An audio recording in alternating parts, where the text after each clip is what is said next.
Well, good afternoon, Eagle Creek. It's now September 19th. We're kind of losing track of days and dates with so much that has been going on.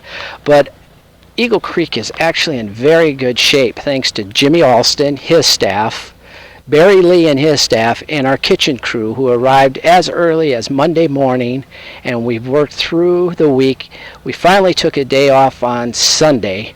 Our guys were really beat tired, many of us, including us too, but still many of our staff still have no power and water, so we owe them the biggest amount of gratitude possible because they went well above and beyond. And quite frankly, if you were to go around the clubhouse, you would think a hurricane never happened. Same with Crystal Lake. There's awnings gone, but we managed to really clean this place up, really thanks to Jimmy, Evan, Barry Lee, Patrick, our sous chef, all the kitchen guys, all of Jimmy's guys were just tremendous.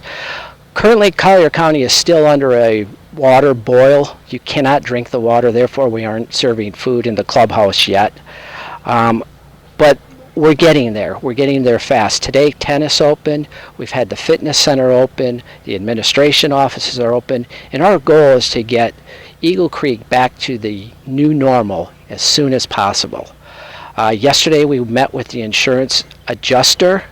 Jimmy and I toured the entire property with our adjuster. We had a conference call between ourselves, Sue Meyer, Mr. Boggs, who is in charge of our insurance committee, Judge Van Sice, representative from our brokers, BKS, along with Zurich, our property and casualty insurance. So we're feeling really good about the progress we've made there. Actually, we're feeling really good about everything we've done so far over the last 10 days. And I'm going to turn the mic over to Jimmy, and he's going to give you an update on what's happening with all the vegetation and tree removal. Thank you. Yesterday we met with representatives from the HOA, as well as with a tree removal storm cleanup contractor called Grow.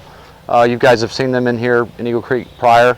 They're going to be starting here within the next couple of days, and they're bringing in a massive crew, cranes, grapple trucks, an actual tree rigging crew. They're going to be able to accomplish a lot really quickly. We've worked out a plan in order, or what we're going to do to help get some of these trees off of homes or lanais, and they're going to be removing probably 80% of that themselves. So, and they're going to focus on those as a priority as well. So we'll be working directly with them with the same goal in mind to get these trees off of these structures as quickly as possible. We brought you out to hole number 1 to show you something decent. We will take you to another hole in the course, give you something not so decent. If you can see, Leslie, if you'll pan over here, hole number 1's actually looking really good. Looks like a golf hole again. A week ago it did not. This is the first hole that we started working on. Cleaning up when we started this hole on Friday morning of last week. The entire hole has had a tree company contractor come through, 3 other crews from the golf course maintenance, and then big vacuums just to get it to a point where we can start mowing and managing grass. You can see the irrigation head on number 1 green right now. We went many days without irrigation. We did get that service returned yesterday. We're not using automatic irrigation right now. Those components are still down, but we do have a manual way to get sprinklers on. We had a ton of rain from the storm itself. I don't have those totals yet, but it's very high. But the weather lately, we've had lower humidity, a very high evapotranspiration rate, and we're actually having to irrigate turf right now, including the newer turf on the back 9. You can see to the sides over here, basically we're getting as much debris off of top of turf as quickly as possible, just getting everything over to the side. We will then have another cleanup crew over the next few weeks come by and then pick up all of this stuff. It's going to require much heavier equipment, different equipment, different type people, so that'll be kind of phase 2. Phase 1, get debris off the grass, so we're managing turf again, and then phase 2 will be these sides. Don, if you got anything else, we'll take you to another hole here. Yeah, we're going to go over to the holes that are still in Irma condition, meaning they haven't been touched yet, so I'm sure you'd like to see that. So we'll be right back with you. Okay, we got you out on hole number 15 right now. We just started working on the kind of the brunt of the cleanup on this hole today. We're focusing on the construction holes on the golf course because we've still got grow-in to do. Although the grow-in has gone well, you know, we're 70-80% coverage on the construction area on 15, which is really, really good. Back here, this is our tree contractor.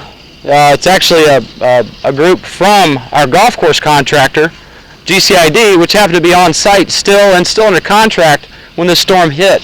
So they've been a fantastic resource to get bodies and equipment. It's incredibly difficult to find any type of tree cleanup equipment in all of the southeast at the moment, as you can imagine. You can see behind the green here, used to be some really big ficus trees. They're all down. Those are all going to have to be removed. We will have a huge gap in our hedge behind the green afterwards that we will look at and replant where necessary. See to my left here, the trees down, and it's big trees down. I've had a number of local industry friends ask me how many trees are down. It's easily 1,000. It may be more. It's too many to count. Trees like this, as we go through the course, we're basically cutting and chipping maybe half of that one big pine you see, and we'll leave the bigger trunk and root ball. That'll be something for much larger equipment later on. We see back towards the tee, huge trees down. And for this storm versus Charlie or Wilma, it seems like many more have uprooted versus snapped. Fortunately and unfortunately, a lot of your staff here, Don and I especially, got a lot of experience with hurricanes on golf courses, insurance claims, cleanup, so you're in very good hands. You can see the size of some of these root balls and trees that have uprooted. We've got these everywhere, and larger. A lot of the big ficus trees on the golf course, like on hole number 4, the one just in front of the tee box is down. A lot of you will be very happy it's down, but that tree alone, because it's such a large ficus, such a large root ball, that one tree alone can take anywhere from 3 to 5 days just to get the vegetative part of it cleaned up.